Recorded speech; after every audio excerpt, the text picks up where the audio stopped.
parler des intégrales, mais plus précisément des intégrales spéciales. Je vais m'intéresser aujourd'hui au calcul d'une intégrale pas si spéciale que ça, mais quand même particulière. Est-ce que vous avez déjà posé la question de savoir que pouvait valoir cette intégrale de 0 à 1 de moins 1 à la puissance x de x? Sans savoir, ou sans se poser des questions sur la nature de continuité ou de différenciabilité de l'application qui a x associé moins 1 puissance x, donc on essaie de calculer cette intégrale. Alors, l'intégrale de 0 à 1 moins 1 puissance x dx peut être une intégrale pas si complexe que ça, mais assez particulière. Notamment, elle peut être utilisée dans des concours, par exemple d'ingénieur ou d'ingénierie. Et comment donc la calculer? Alors, moins 1, on sait que 1, moins 1 sont généralement les unités ou les générateurs de certains groupes algébriques. Alors, qu'est-ce qu'on fait? On remarque en fait que l'exponentielle, ça on le sait, l'exponentielle de i θ, c'est le cosinus de θ plus i sinus de θ. Et on sait donc que l'exponentielle de i, c'est cosinus de pi plus i sinus de pi, qui naturellement donne moins 1. L'exponentielle i donne moins 1. Mais pas seulement. Moins 1, c'est l'exponentielle de i, mais c'est aussi l'exponentielle de i 3pi. C'est aussi l'exponentielle de i 5pi. Et plus généralement, on peut dire que quel que soit k, vivant à n, on peut savoir se limiter à n, l'exponentielle de i de k plus 1 donne exactement 1. Parce que là, si on a fait trigonométrique, il s'agira de revenir à chaque fois sur ce point. Parce qu'en 0, nous sommes là, en pi, 2pi, 3pi, nous sommes là, 4pi, 5pi, nous sommes là, exactement moins 1. Parce que là, on a le sinus et là, on a sinus.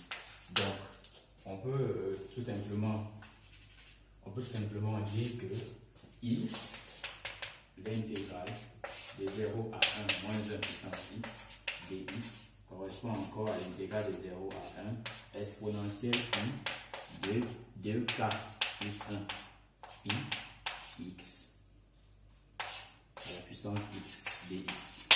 Mais les propriétés simples du lycée ou alors du collège nous permettent simplement d'avoir l'intégrale de 0 à 1 exponentielle i 2k plus 1 pi ceci fois x.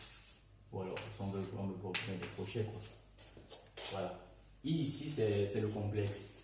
C'est le complexe de carré carré à la moins 1. Voilà. Donc, si on dit qu'on aura ici simplement, qu'est-ce qu'on aura? On aura exponentielle i 2k plus 1 pi x sur i 2k plus 1 pi. Bien sûr, entre 0 et 1. Parce que c'est l'application qui a x associé exponentielle i alpha x. L'application qui a x aussi exponentielle i alpha x.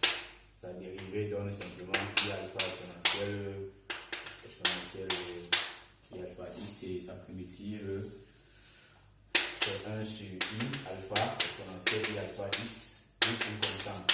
Donc là je travaille avec c'est une intégrale en tout cas. Donc ça a des bornes.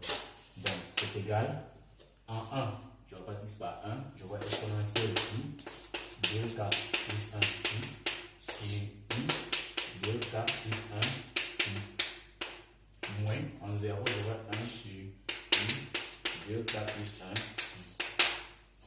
Or, exponentielle i 2k plus 1 pi, c'est là, c'est moins 1. Donc, nous aurons simplement moins 1 sur i 2k plus 1 pi moins 1 2k plus 1 pi. Donc, ce qui veut dire que i, en fait, c'est moins 2 sur i 2k plus 1 pi. Tout simplement. Mais on peut encore arranger ce résultat en multipliant en haut et en bas par i, on aura i carré en bas, c'est-à-dire on aura 2i sur 2k plus 1 pi. Tout simplement. Voilà donc la valeur de i. Mais là, on travaille avec un quel que soit cas. Généralement, lorsqu'on travaille avec quel que soit cas, il est conseillé de revenir le plus souvent à ce qu'on appelle la mesure principale.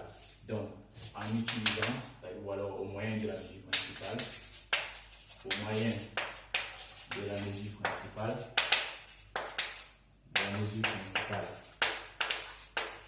au moins la mesure principale de l'angle θ égale la famille d'angle θ, n'est-ce pas, famille d'angle ci, nous aurons simplement, I égale à 2i sur pi. Pourquoi? Parce que la mesure principale de cette famille d'angles ci là, c'est tout simplement pi. C'est-à-dire il marche pour k égale à 0. Parce que la mesure principale c'est quoi? C'est l'angle pour lequel l'ensemble de ces angles-ci est dans l'intervalle moins pi pi.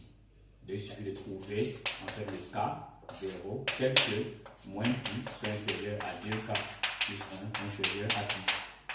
2k plus 1 pi. 2k plus 1 pi inférieur à pi. Entre moins pi pi. Et comme k appartient à n, on aboutira simplement à k égale à 0. Donc pour k égale à 0, nous avons donc 2i sur pi. Donc voilà en fait la valeur de cette intégrale. Donc en conclusion, l'intégrale de 0 à 1 moins 1 puissance x de x correspond à 2i sur pi, où i c'est le complexe carré égale à moins 1. Voilà, le complexe vérifiant carré égale à moins 1. Merci donc pour cette première.